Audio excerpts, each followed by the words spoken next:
A linha J da Samsung sempre ficou conhecida por trazer celulares de entrada, em várias configurações diferentes e com a segurança de você estar comprando um Samsung. Fator-chave para aqueles que não entendem muito de especificações e depositam a confiança na marca. Só que nos últimos anos, a diferença entre a série J e a série A da Samsung começou a ficar bem menor, já que o nível da linha J subiu bastante. Hoje eu vou falar do J7 Pro e explicar um pouco mais por que ele melhorou.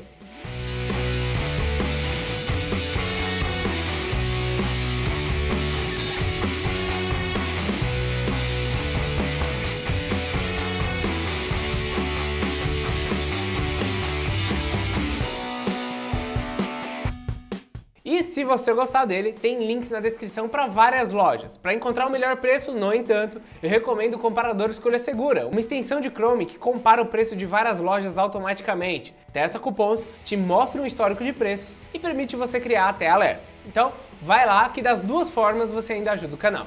A primeira coisa que você percebe ao retirar o J7 Pro da caixa é a construção muito bem feita dele. Essas linhas traseiras aqui servem para passar o sinal e são compostas por outros materiais, mas todo o resto é metal. E sim, já tínhamos metal anteriormente na linha J, mas se você olhar no J7 Prime, o meio dele é em metal e as pontas em plástico. Nesse daqui tá tudo junto, parecendo uma peça única, tal como o iPhone 7 fez. Isso é bom e junto com os chanfros laterais mostra não só uma tendência da própria Samsung em criar uma linguagem única para a traseira, como um amadurecimento no processo de construção.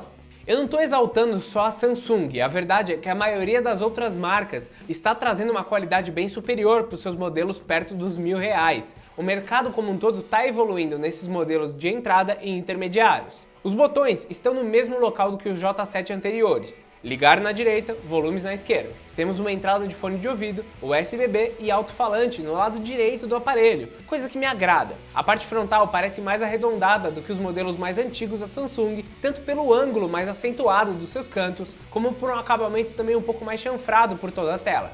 O leitor de digitais fica na base frontal, junto com os botões capacitivos, e apesar dele ser clicável, não é cavado que nem nos anteriores. Ele é até um pouquinho para cima. A leitura de digitais funcionou bem, mesmo de ponta cabeça, apesar de não ser das mais rápidas. Para mim, tá bom o suficiente. A tela, aliás, é um ponto alto desse modelo aqui. Ao utilizar a tecnologia Super AMOLED, as cores e contrastes são muito boas. Quando eu fiz a análise do J5 Pro, eu até comentei que apesar de possuir uma resolução apenas HD, você não sentia muito por causa da qualidade do display. Aqui esse problema foi resolvido, trazendo uma resolução Full HD.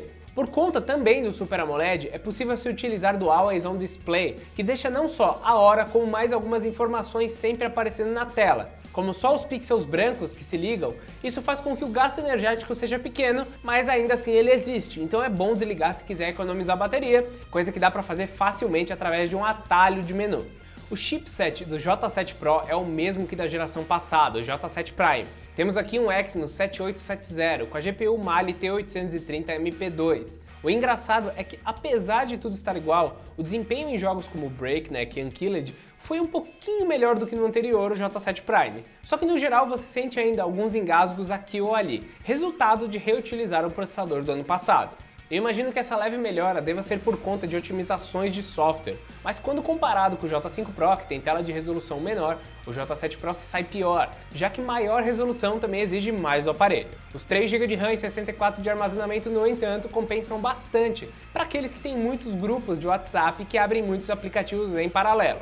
Além, claro, de permitir que você passe mais tempo com esse celular sem precisar trocá-lo, conforme aplicativos seguem a tendência natural de se atualizarem e ficarem mais pesados. Um ponto legal tanto do J5 como o J7 Pro é que ele já vem com Android Nougat e a última versão do Samsung Experience, que é a adaptação do Android da empresa. Com isso, você tem acesso a uma grande variedade de funções que são bem mais úteis que os antigos bloatware que vinham no software da Samsung. Atualmente, você tem os principais aplicativos da Samsung já instalado: Health, Notas, Arquivos, que é muito útil, Internet, que não é tanto se você baixar o Chrome, gravador de voz e uma loja de aplicativos que eu não gosto muito, mas é necessária para alguns aplicativos proprietários. A Suite Office, Skype e o OneDrive também já vêm embutidos, o que é legal para quem usa o celular para trabalho, mas o diferencial mesmo está na possibilidade de duplicar aplicativos de comunicação de forma nativa. Nada novo por aqui, mas é muito útil, até porque você tem uma entrada para 2 chips e outra para cartão SD separado, permitindo usar os 3 juntos. Não faria sentido ter isso e não possibilitar mais um WhatsAppzinho, né?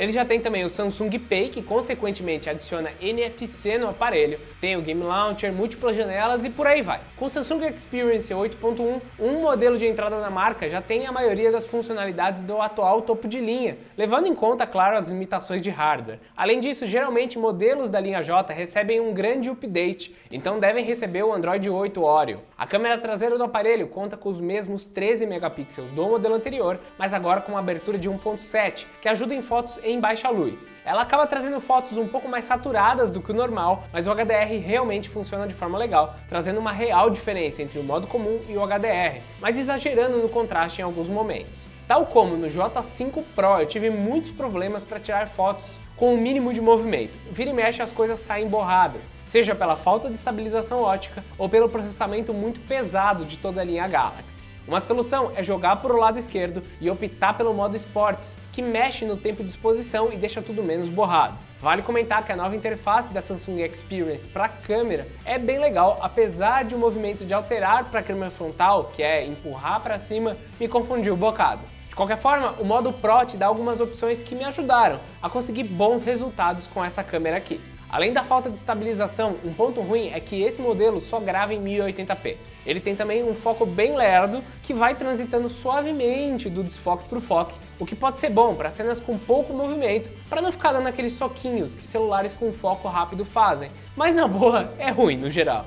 A câmera frontal é o que me impressionou, ela tem os mesmos 13 megapixels da traseira, com uma abertura um pouco menor, de 1.9 e flash LED. Se você pegar o J7 Pro e tentar tirar uma selfie, vai ver que você parece sair pouco nítido, mas daí é só vir nesse botãozinho aqui e reduzir o efeito de suavização que já dá uma ajudada bem legal. Com isso, você consegue uma qualidade acima da média em boa luz, mas em baixa vai continuar tendo problema com fotos borradas. Eu particularmente não entendo porque a Samsung não deixa essa suavização no zero como padrão e porque não deixa o modo de esporte também como padrão na traseira. Isso diminuiria muito dos problemas de nitidez. Está presente aqui também algumas funções de embelezamento, que também estão no S8, bem como a foto panorâmica, que funcionou bem em alguns casos. Ressaltando, em alguns casos, é geralmente com melhor luz. E para fechar, a câmera frontal também tem aquele efeito bokeh, sabe? Coisa que o G5S Plus tentou fazer com duas câmeras na traseira e que, sinceramente, o Google já mostrou que dá para fazer só via software. E aqui o resultado não é bom pra caramba, é só ok. Bem como é ok no G5S Plus com duas lentes. Então é isso, você vai ter que encontrar uma forma legal de usar esse efeito bokeh. Para fechar, deixa eu falar de bateria. Com 3.600 mAh, você sim vai ter uma performance para pelo menos um dia e meio de uso médio, ou claro, um dia de uso mais pesado. O problema está na hora de carregar, já que além da bateria ser maior, falta o carregamento rápido. E não adianta comprar um de maior amperagem, que não rola. Para você ter uma ideia, os primeiros 30 minutos carregam 24% da bateria, ou seja, mais de 2 horas para completá-la totalmente. Então a melhor opção é sempre dar aquela carregadinha à noite.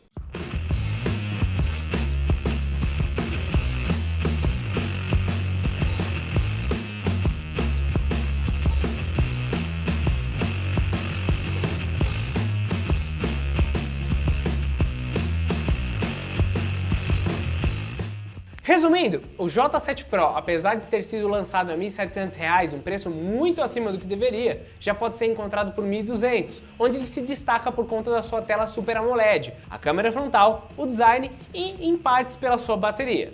Outros aparelhos na mesma faixa de preço entregam melhor processamento ou câmera traseira, mas em detrimento desses outros quesitos, onde o Samsung manda bem. Para mim, se o processador fosse mais atualizado, talvez fosse, sem pestanejar, a melhor opção na nova faixa de preço em que ele está inserido, mas sem isso, ele ainda é só uma opção. Se você gostou, tem links na descrição e comprando por lá você ainda ajuda o canal. Se você quer encontrar o melhor preço, dá uma olhada no comparador Escolha Segura que também está na descrição. Se você gostou do vídeo, no entanto, deixa um like, deixa um comentário que também ajuda muita gente. E claro, se inscreve por aqui porque tem muito vídeo saindo toda semana. Então é isso, meus amigos, e até mais!